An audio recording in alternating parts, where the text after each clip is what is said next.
There are two types of people who frame budgets.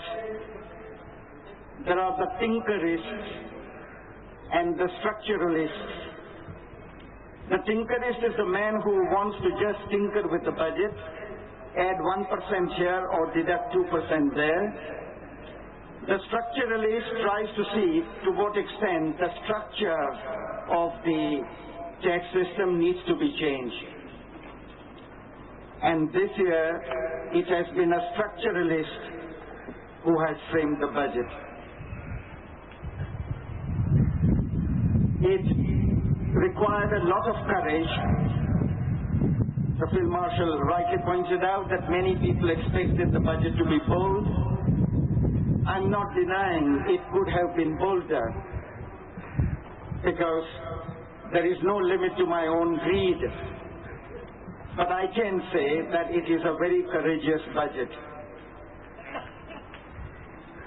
Economic and political values in this country have got so debased that to do the wrong thing requires no courage, but to do the right thing requires a lot of courage in this country. And the right thing has been done. I think this budget matches the mood of the people. The mood is one of self-confidence, forward-looking, vision, and optimism. And it is this mood which is, to my mind, totally matched by the budget. Let me give you the background to the budget before I come to telling you what are its qualities and values. The background is this. We are living in perhaps the most momentous era in the history of the human race. Never before has the human race lived through times comparable to today's. Very few of us realize what we are living through. In 1945, just 40 years ago, there was a certain fund of scientific knowledge. In 40 years, that fund of scientific knowledge has multiplied 9 times. In other words, today, the fund of knowledge is 900% what it was just 40 years ago. And knowledge doubles itself every 8 years. In other words, in 1977, the level of knowledge was at a certain point, and now it's double of what it was.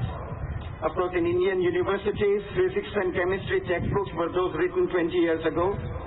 But the fact remains that if you wanted to be updated with the progress of technology in the world, the progress of scientific research, it's just mind-boggling.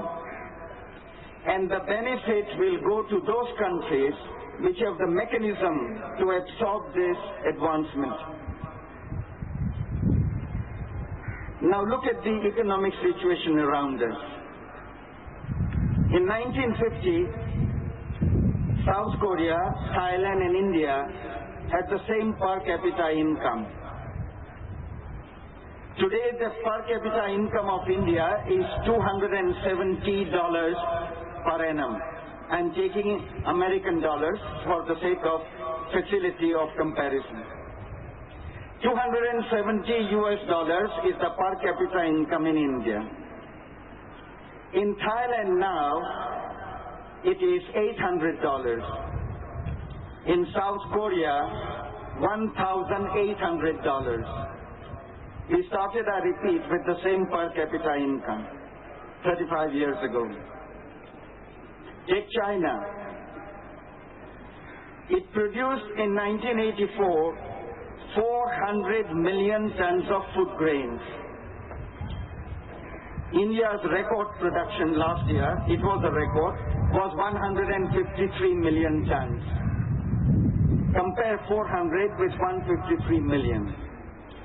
This is to put ourselves in the right, for the right position in which we can decide relatively how far we have progressed.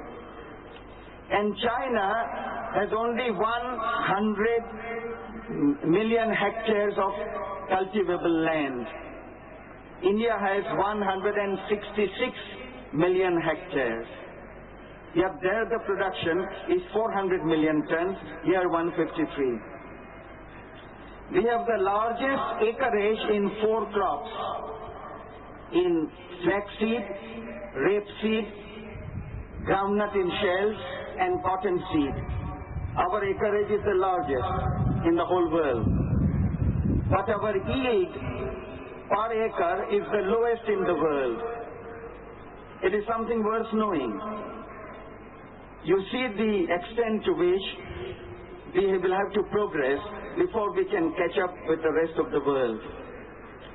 And the most telling example of that is that of Hong Kong.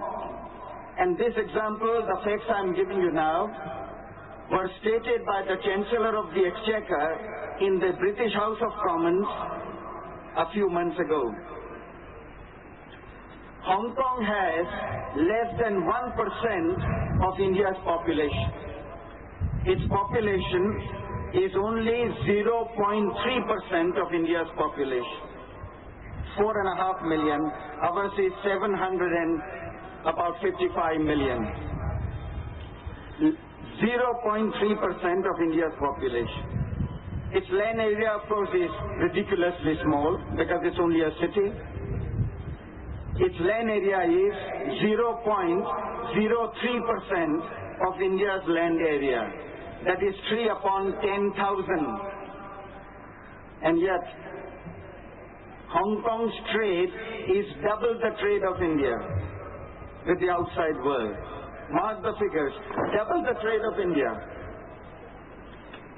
Doesn't it make you think, is there something wrong with the way we have been governing this country for so many years?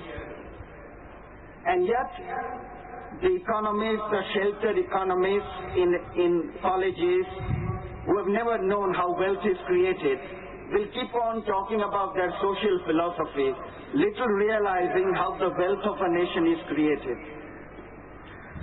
Frederick the Great used to say that if he ever wanted to punish a province, he would put a philosopher in charge of that province.